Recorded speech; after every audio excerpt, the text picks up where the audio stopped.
네, 문재인 대통령이 송영무 조대엽 장관 후보자의 임명을 연기해달라는 여당의 요구를 수용했습니다. 그러나 현재 야당 측은 임명 연기가 아닌 지명 철회를 요구하고 있는데요. 네, 오늘 두 분의 전문가와 함께 전국 상황 살펴보겠습니다. 최진봉 성공회대 교수, 이현종 문화일보 논설위원 나와 계십니다. 어서 오세요. 안녕하세요. 네, 문재인 대통령이 더불어민주당 우원식 원내대표의 요청에 따라 이 송영무 조대엽 장관 후보자의 임명을 미뤘습니다. 먼저 오늘 있었던 더불어민주당 우원식 원내대표의 발언 듣고 대담 이어가겠습니다.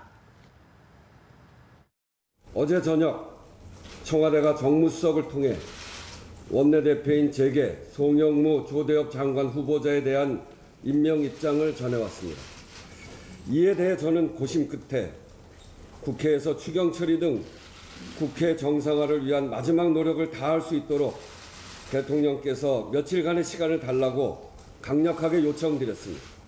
며칠간의 시간이 제게 주어진다면 저도 책임 있게 최후의 단판에 임할 테니 야3당도 전국 정상화를 위한 마지막 기회라고 여기시고 부디 대승적으로 임해 주실 것을 호소합니다.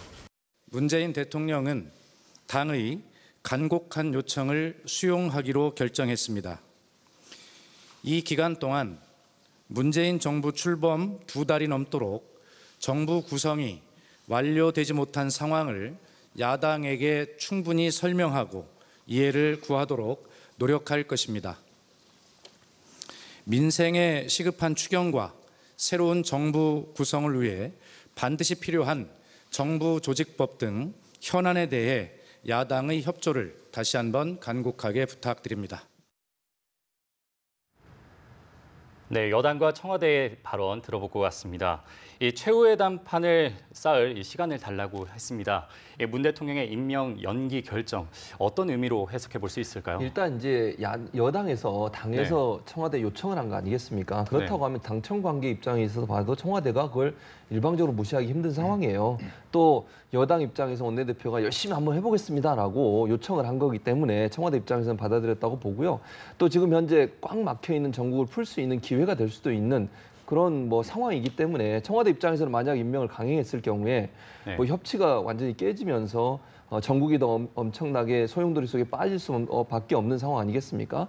그런데 여당이 어쨌든 최선의 노력을 해보고 마지막까지 노력을 해보겠다고 얘기하니 일단 공을 여당에 넘겨준 거고요. 이제 여당은 야당에 대해서도 일단 말할 수 있는 기회를 가진 거 아니겠습니까? 청와대가 간곡한 요청을 받아들여서 대화를 하라고 나한테 허락을 받았으니 내가 이제 열심히 해보겠습니다. 라고 하는 메시지를 또 야당에게도 보내는 그런 효과가 있어서 아마 대통령 입장에서는 여당이 한 번 더 정치적인 어떤 해법을 찾을 수 있는 기회를 줘서 이게 잘 풀리면 좋을 것 같고요. 근데 문제는 이게 지금 현재 상황으로 보면 그렇게 쉽게 풀릴 것 같지는 않아요. 그러나 어떤 형태로든 여야가 협상을 해서 결과가 나온 것을 대통령이 건의를 했을 때 대통령이 이걸 일방적으로 또 무시하기도 상당히 힘든 상황이거든요.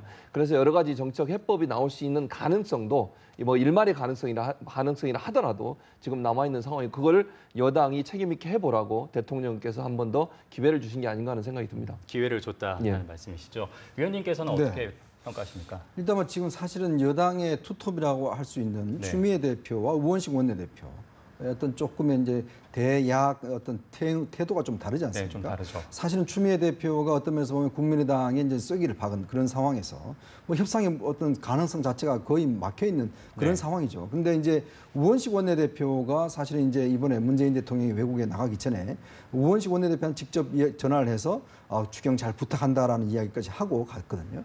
자, 그런 상황에서 우원식 원내대표가 어떤 성과가 없었습니다. 그래서 다시 한번 우원식 대표한테 좀 제가 볼 때는 협상의 어떤 레버리지 좀 준 게 아닌가.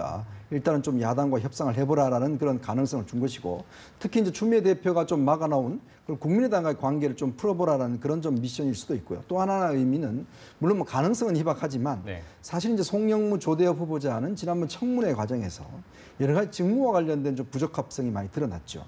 근데 이제 사실은 청와대에서 이렇게 지명을 처리할 가능성은 저는 거의 없다고 보는데 이제 그런 상황이라면 사실은 두 후보자 본인이 좀 스스로 결단을 내릴 수 있는 그런 어떤 좀 명분을 만들어주는 것도 아닌가라는 좀 그런 생각도 해봅니다. 왜냐하면 지난번 이제 안경환 법무장관 후보자 같은 경우는 이제 본인 스스로 사퇴를 했지 않습니까? 그때는 사실 인사청문회 하기 전이었죠.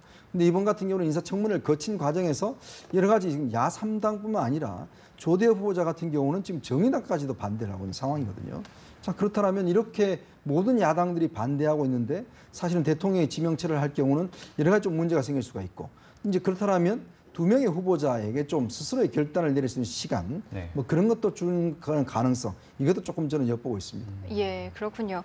자, 그런데 이제 야당은요, 임명 연기에 반발하고 있습니다. 임명 연기가 아니라 지명 철회를 요구하고 있는데요. 야3당의 발언 먼저 듣고 오겠습니다. 청와대와 여당이 이런 꼼수 정치를 생각하는 게 사실이라면 저는 그야말로 한숨이 나올 뿐입니다. 저는 이것은 국회와 국민을 시험에 놓고 어떤 의도를 나타낼 것인지 테스트해보는 이러한 정치에 불과하다고 저는 보고 있습니다. 청와대는 지명 철회가 아닌 임명 연기론을 흘리고 있습니다. 이 또한 미봉책이자 또 하나의 꼼수라고 생각합니다. 더욱이 청와대와 여당은 송영무와 조대엽 두 후보자 중 한 명을 사퇴시키는 것을 조건으로 국회 정상화 협조 여부를 자유한국당과 바른정당에 타진했다고 합니다. 적폐 세력, 국정농단 세력과 인사 문제를 흥정하겠다는 것과 다름이 없습니다. 여당을 중심으로 한 사람만 지명 철회하면 안 되겠냐는 의사타진을 하고 다니는 걸로 알고 있습니다. 꼼수 중에 꼼수입니다. 자격 없으면 모두 털어내고 새로 해야 됩니다. 송영무, 조대엽 후보자 장관이 아니라 그보다 훨씬 낮은 공무원 자격도 없는 사람들이 아닌가 이런 생각이 들 정도입니다. 그래서 청와대가 더 이상 고민하실 필요가 없습니다. 이 두 사람에 대한 지명을 철회하고 나면 국회는 순조롭게 풀릴 걸로 그렇게 봅니다. 네, 임명 연기는 꼼수다라는 발언을 야당에서 했는데요. 문재인 대통령이 지명 철회를 직접 할 가능성은 좀 어떻게 보십니까? 거의 저는 없다고 봅니다. 이 의원님도 아까 말씀하셨지만 지명 네. 철회할 가능성은 없고요. 제가 볼 땐 그렇습니다. 본인들이 스스로 물러나는 것은 뭐 그거는 얼마든지 할 수 있는 부분이니까 본인들이 결정 사항이니까. 예. 그러나 대통령이 지명을 철회할 가능성은 거의 뭐 저는 제로에 가깝다고 봅니다. 다만 이제 지금 야당이 저렇게 나오게 되면 네. 사실은 이제 야당이 우려하는 것처럼 명분 쌓기가 될 수밖에 없어요. 만약에 지금 제가 볼 때는 14일 날 정도에 청와대에서 이제 대통령 방미, 방독 관련해서 정당 이제 주요 인사들을 불러서 보고하는 어떤 회의를 가지려고 하는 것으로 알려지고 있는데 예. 그 전까지는 해결이 돼야 한다고 보거든요. 만약 13일까지라도 뭐 야당과 여당이 협상해서 어떠한 결과를 못 내놓고 계속 저렇게 평행선을 달리게 되면요. 제가 생각할 때는 청와대 입장에서는 이렇게 기회도 줬고 또 협상할 수 있는 여러 가지 여건도 있었음에도 불구하고 야당이 결국은 협조를 안 해서 협상이 결렬됐다. 그러면 우리는 임명하겠다. 이렇게 나올 가능성이 높다고 보는 거죠. 사실은 야당도 그 부분에서 지금 비판을 하고 있는 거거든요. 근데 지금 상황으로 보면 그렇게 흘러갈 가능성이 높다고 봐요. 만약에 야당이 협상을 해서 여당과 야당이 한 명 정도를 낙마시키는 쪽으로 협상을 해서 대통령한테 건의를 했을 때는 대통령 입장에서 고민이 될 거예요. 네. 뭐 협상하라고 기회를 줬고 협상해서 뭔가 왔는데 그걸 완전히 무시하기는 힘든 거 아니겠습니까? 네. 그런데 아예 지금처럼 협상도 안 되고 야당이 계속 반발하게 되면 그 자체가 명분을 주는 요소가 되기 때문에 결국 대통령 2명을 임명할 수 있는 그런 상황이 될 가능성이 높다고 보여집니다. 네. 네, 알겠습니다. 이 말씀하셨다시피 지명 철회 가능성 거의 없다고 말씀하셨는데요. 그렇죠. 네. 하지만 정치권에서는 이 조대엽 후보자 또는 송영무 후보자 중 둘 중 한 명은 낙마가 돼야 이 명분 쌓기 구실적으로 몰아가고 있는 양상이라고 하는데 이에 대해서는 어떻게 생각하십니까? 일단 이제 좀 여당이나 청와대 입장에서도 사실 좀 길게 봐야 될 겁니다. 네. 사실 이 문제 같은 경우는 뭐 인사청문회를 왜 하겠습니까? 결국은 이제 국회의 뜻을 물어보라는 뜻이 아니겠습니까? 네. 근데 사실은 이 국회에서 모든 야당들이 이건 안 되겠다라고 한다라면 청와대가 어떤 면에서 보면 이걸 일정 수용하는 듯한 모양새를 비춰야 되는데 만약 청와대가 그냥 이건 상관없습니다. 그냥 우리끼리 갈게요. 이렇게 한다라면 앞으로의 전국 운영은 제가 볼 때는 힘들다고 보거든요. 지금 뭐 앞으로 전국 운영할 날이 너무나 많지 않습니까? 네. 자, 그런데 지금 야당이 어차피 여소야대 구도는 이제 다음 국회 때까지는 이제는 해소가 되지 않습니다. 이런 상황에서 어떤 여당이 뭔가 이제 통과시키려고 한다라면 이제 예를 들어서 사사건건 야당이 반대를 하면 여당 입장에서는 한 보도 진전될 수가 없거든요. 이번 추경만 해도 보십시오. 사실은 국민의당은 어느 정도 좀 처리해 줄 생각이 좀 있었던 것 같아요. 네. 근데 결국은 추미애 대표의 저 발언 때문에 완전히 이제 쐐기를 박아버린 거 아니겠습니까? 네. 그러니까 결국 여당의 어떤 정치력이 지금 부재를 드러낸 것이거든요. 그러니까 자신들 스스로가 지금 정치력이 부재한 상황에서 사실 뭔가 하나를 만들어낼 수 없는 그런 상황 아니겠습니까? 그렇게 한다면 지금 일단 한 명 정도를 좀 카드로 쓸 수 있다는 것도 이건 제가 볼 때 조금 늦은 감이 있어요, 사실은.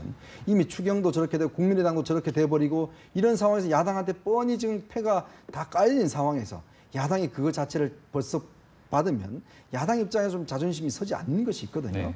그렇다고 볼 때는 지금 어떤 면에서 보면 여당과 청와대의 지금 대야 어떤 교섭 자체가 굉장히 몇 템포 늦는 감이 좀 있습니다.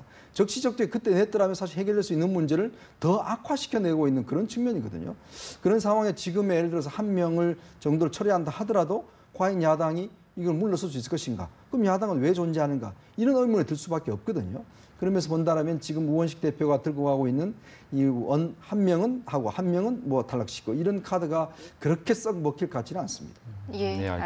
알겠습니다.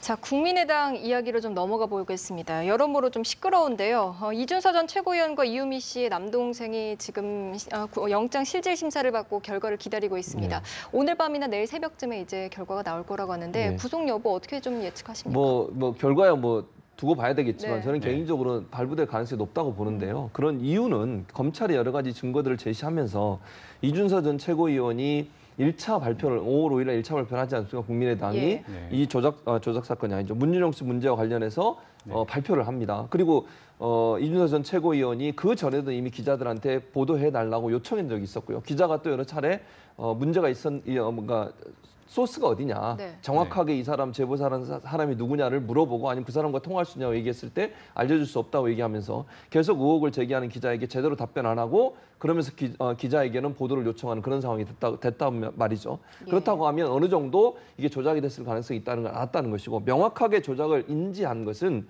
1차 발표가 끝나고 나서 이유미 씨가 카톡과 문자로 얘기를 합니다. 이 내용은 더 이상 이제 증거를 가져올 수 없다. 그리고 이건 이런 사람은 없다. 조작된 인물이라고 얘기를 했어요. 예. 그럼에도 불구하고 2차 발표하는데 전혀 막지를 않았어요. 그러니까 이준서 전 최고위원이 그걸 알았다고 하면 1차 발표가 끝난 뒤에 2차 발표하기 전에는 그걸 인지했으면 당에 얘기를 해서 발표를 못하도록 해야 되는 거 아니겠습니까? 아니면 바로 잡든지 그런 상황이 없었단 말이죠. 그렇다고 하면 이준서 전 최고위원은 어떤 일정 부분 내용을 알고 있음에도 불구하고 허위사실이 유포되는 것을 방조한 거 아니겠습니까?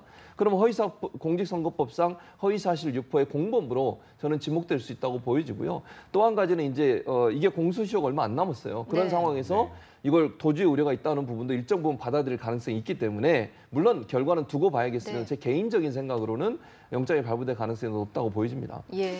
네, 영장이 발부될 경우에는 이 국민의당의 입장도 난감해지지 않겠습니까? 당연하죠. 만약에 영장이 발부되면요, 여기서 끝나는 게 아니에요. 이준서 전 최고위원이 영장이 기각이 되면 사실 윗선까지 조사하는데 검찰이 부담감이 많습니다. 네. 그러나 만약에 이준서 전 최고위원의 영장이 발부가 되면요, 그러면 누구에게까지 이게 보고가 됐느냐? 허위 사실이라는 사실 알고 있었고 그것을 조작된 내용이라는 것을 어디까지 보고했냐를 조사할 수밖에 없어요. 네. 그럼 이준서 전 최고위원이 누구에게까지 보고했다라고 하는 말이 나올 수밖에 없고 그렇게 되면 조사가 이준서 전 최고위원에 머물지 않고 이용주 단장이라든지 아니면 안철수 후보나 아니면 박지원 전 대표에까지도 갈 가능성이 있죠. 물론 저는 두 분이 조작에 개입했다고는 보지 않습니다. 그러나 조작된 내용이라는 것을 인지하고 있었을 가능성을 우리가 충분히 생각해 볼 수 있는 내용이거든요. 네. 그래서 검찰은 그 부분에 대해서 이준서 전 최고위원이 구속이 된다고 하면 윗선의 인지 여부에 대해서 조사할 가능성이 있다고 보여집니다. 네, 알겠습니다. 자, 이런 가운데 국민의당은 또 한 번 특검 카드를 좀 꺼냈습니다. 네. 이 특검 카드가 국민의당의 위기를 타개할 어떤 돌파구가 될 수 있을까요?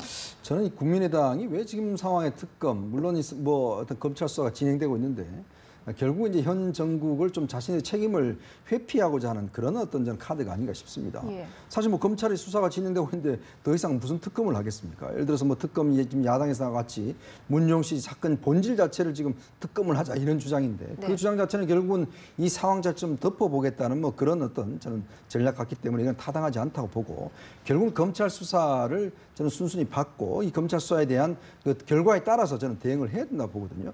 자, 이 문제 같은 경우는 지금 이준서 전 최고위원이 아마 영장이 발부가 되면 사실 이제 정책 타격을 받은 게 바로 이제 안철수 전 대표입니다. 네. 왜냐하면 이준서 전 최고위원을 직접 영입하고 또 최고위원을 한 게 바로 영입 1호지 않습니까? 예. 그게 바로 안철수 전 대표거든요. 사실 뭐 총선 선거 내내 사실 안 전 대표의 지금 측근 역할을 했고 자, 그런 상황에서 물론 몰랐다고 하더라도 그것에 대한 정책 책임을 저는 피할 수 없다라고 보고 또 하나의 문제는 만약 이렇게 이제 된다라면 국민의당 내부가 흔들릴 가능성이 있어요.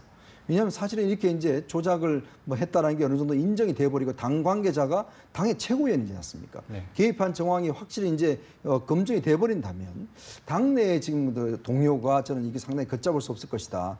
특히 이제 최근에 지금 강현재 전 부대변이 탈당을 했지 않습니까? 예. 그렇다고 한다면 더 이상 그러면 국민의당의 명분, 즉 새 정치를 하겠다는 국민의당의 명분을 어디서 찾을 것이며 네. 또 앞으로의 어떤 안철수 전 대표의 가능성 이것에 대한 회의적 반응들이 일어날 수 있거든요. 그러면서 본다면 이준서 전 최고위원의 영장 발부는 상당히 국민 내부의 정책 영향이 굉장히 클 것이다. 이렇게 볼 수 있을 것 같습니다. 네. 네, 어제 열린 국민의당 대선평가위원회 토론회에선 이 안철수 전 대표 정계 은퇴론까지 나왔습니다. 그렇죠. 이 앞서 위원님께서 말씀하신 것처럼 이준서 전 최고위원, 안철수 전 대표의 측근이지 않겠습니까? 그렇죠. 하지만 그럼에도 불구하고 안 전 대표 아직까지 입장 표명을 안 하고 있는데 그 입장 표명 시기 언제쯤이 될까요? 그러니까 이게 첫 번째로 실기했어요. 타이밍을 놓친 거죠. 사실은 이 사건이 터지자마자 도의적 정치적으로 사과를 했어야 됩니다. 물론 본인이 개입했든 안 했든 그 문제가 아니에요. 예. 본인이 1호로 영입했고 최고위원까지 한 사람이 개입이 돼서 또는 본인의 제자로 있었던 사람이 어쨌든 이 조작 사건에 직접 개입한 사람 아니겠습니까? 그렇다고 하면 네. 본인이 정치적으로 또 대선 과정에 있었던 일이라고 하면 네. 대선 후보였던 본인이 어떤 형태로든 국민 앞에 사죄하는 게 있었어야 돼요. 그런데 그런 부분이 전혀 없이 버티고 있다가 지금도 못하는 그러니까 타이밍을 놓쳤다고 저는 보거든요. 네, 아직까지도 안 그럼 하고 있죠. 언제 타이밍을 잡을 겁니까? 네. 구속영장이 그럼 발부되면 할까요? 제가 볼 때는 재판 끝나고 그럼 할까요? 그러다가 또 속초에서 갑자기 나타나서 그게 또 사진에 찍혀가지고 언론에 보도가 되면서 더 비난이 커졌지 않습니까? 네, 어제 논란이 되기도 했죠. 그렇죠. 그러니까 네. 국민 앞에는 안 나오고 자꾸 두문부출하다가 갑자기 속초 가서 맛집에서 식사하는 장면이 들키게 되니까 그 자체가 사실은 또 엄청난 비난을 받게 되는 요소가 됐는데 저는 그래서 지금은 이미 실기를 했으니 어떤 형태는 빠른 시간 안에 본인의 입장을 밝히는 게 필요하다고 생각이 들고요. 세미나에서 그런 얘기가 나오는 것은 저는 그렇게 봐요. 안철수 대표가 일정 부분 희생해서 당이 다시 살아날 수 있는 기회를 제공해라라고 하는 목소리라고 저는 들리거든요. 그러니까 그 당에 있는 사람이나 당에 관계된 사람들이 대선 평가를 할 때는 안철수 후보가 일정 부분 책임지는 모습을 보여줘서 국민의당이 어쨌든 새롭게 다시 국민으로부터 지지를 얻을 수 있는 기회를 제공해줘라. 왜냐하면 아무도 지금 책임을 지는 사람이 없잖아요. 이유미 씨 혼자서 모든 걸 책임을 지고 있는 상황인데 네. 그러면 국민들이 볼 때 당의 모든 책임 있는 사람들은 과연 이 대선 조작 사건에 자유롭냐 하는 부분에 대한 의문을 제기하고 있는 상황이에요. 그럼 누군가 정말 의미 있는 사람이 책임을 지는 모습을 보여줘야 당이 다시 살 수 있는 기회를 갖게 된다고 보는 것이죠. 네, 네. 알겠습니다. 자, 국민의당의 또 다른 이슈입니다. 이현주 국민의당 원내 수석 부대표가 비정규직 노동자들에 대해서 막말 논란이 좀 일었는데요. 오늘 사과를 좀 하긴 했지만 비난의 목소리는 좀처럼 잦아들지 않는 것 같습니다. 먼저 관련 영상 보시겠습니다. 어찌 됐던 이런 부적절한 그 표현으로 혹시 상처받은 분이 계시다면 비록 사적 통화에서라고 하더라도 사용된 점에 대해서 죄송하게 생각을 합니다. 어떻게 이런 식의 막말을 하실 수가 있어요? 간호 조무사 요양사까지 들먹거리면서 그보다도 못한 학교 비정규직 노동자들을 우롱하고 세워놓고 그 다음에 그 모습 빠지겠습니까? 제 취지는 어떤 취지라고 해도요. 그건 저희는 용서할 수가 없습니다. 사퇴하십시오. 사퇴하십시오.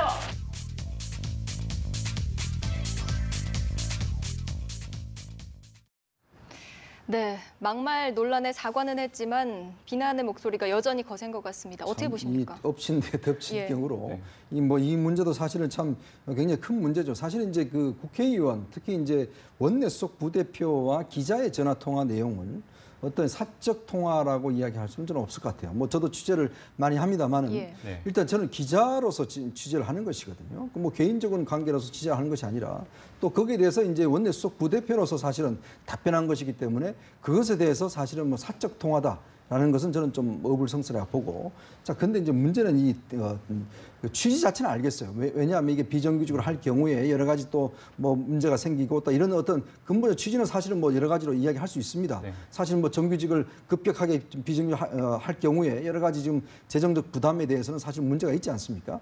근데 쓰는 용어 자체가 보면 이거는 제가 평소에 어떤 언어 습관 그리고 또 본인의 본심 이런 것들이 지금 살짝 비춰버린 것이죠. 자, 그런데 이제 그 식당에서 예를 들어 일하시는 분들한테 뭐 이 동네 일하는 아주머니라든지 그다음에 뭐 또 파업하시는 분들한테 뭐 미친 뭐 X라든지 뭐 이런 식으로 이야기한다는 자체가 우리가 어떤 평소 때 본인의 어떤 내심 자체가 드러난 것이거든요. 사실 국회의원이 뭡니까? 결국 국민의 공복이지 않습니까? 네. 그렇기 때문에 그분들도 다 소중한 국민들입니다. 그러니까 그렇기 때문에 그분들의 어떤 왜 파업을 하겠습니까? 뭐 파업이 좋아서 하겠습니까? 그분들 정말 생존권 때문에 하는 것이고 지금 사실은 조리원 그 일하시는 분들 같은 경우에 본인이 한 달 일해봤자 100몇십만 원 받는데 네. 그나마 그래도 조금 정규직이라도 해서 직업의 안정을 하기 위해서 그렇게 투쟁하시는 거 아니겠습니까? 그렇다면 그분들의 좀 공감을 하는 게 저는 국회의원의 가장 기본적인 자세죠. 근데 그런 용어를 더듬없이 했다는 것 자체가 문제고 또 그 이후에 대응할 때 이거는 무조건 사과해야 되는 거예요. 뭐 잘못했습니다 이야기를 해야지 계속 무슨 토를 달지 않습니다. 사적인 문제가 어떻고 왜 3주 전에 통한 걸 왜 지금 하느냐. 저는 그래서 김동철 원내대표 이야기도 정말 부적절하다고 보는데 무슨 3주 전에 하고 이거 하고 무슨 문제겠습니까? 결국 그 발언에 대해서 사과하면 되는 것인데 오히려 이런 자세가 더 저는 불신을 키우는 것 같습니다. 예. 네, 알겠습니다. 이 같은 발언 이렇게 공교롭게 시기가 하필이면 3주 전에 했던 얘기가 나왔다고 하면서 이렇게 불만을 토로하기도 했는데 여기에 대해서는 어떻게 생각하십니까? 저는 그러니까 이 의원님 전적으로 동의하는 게 같은 의견이십니까? 그럼요. 제가 언론학자잖아요. 언론학자에서 봐서 이게 무슨 언론 윤리 어긋난다고 김동철 뭐 그 원내대표 얘기했는데 네. 언론 윤리 어긋나는 거 아무것도 없습니다. 뭐가 언론 윤리 어긋납니까? 언론사가 당연히 국회의원이 했던 말에 무게감을 봐야 되는 거 아니겠습니까? 그리고 국회의원이 국민에 대해서 그렇게 비하하고 폄훼하는 발언을 하지 않습니까? 노동의 가치가 뭐가 그렇게 차이가 납니까? 그러면 많이 배운 사람이 일하는 노동은 가치 있고 못 배운 사람이 일하는 노동은 가치가 없습니까? 그런 식의 태도를 갖고 있는 국회의원의 발언을 당연히 보도해야죠. 국민이 알아야 됩니다. 이거는. 왜 저런 사람이 국회의원을 하고 있는 것에 대해서 국민이 분노할 수밖에 없어요. 지난번에 나양욱 교육부 정책기획관인가요? 그분 발언도 마찬가지 개념 아니겠습니까? 네. 개 돼지 발언했지 않습니까? 네, 국민을 민중을 그렇게 보는데 그러니까 책임 있는 자리에 있는 분들이 어떤 생각과 사고방식을 갖고 있느냐는 언론은 관심을 갖고 봐야 되고요. 감시하고 견제하는 게 언론의 역할입니다. 그분들이 제대로 역할을 못했을 때 당연히 언론은 보도해야 되고 거기에서 비판적 입장을 가져야 되는 것이죠.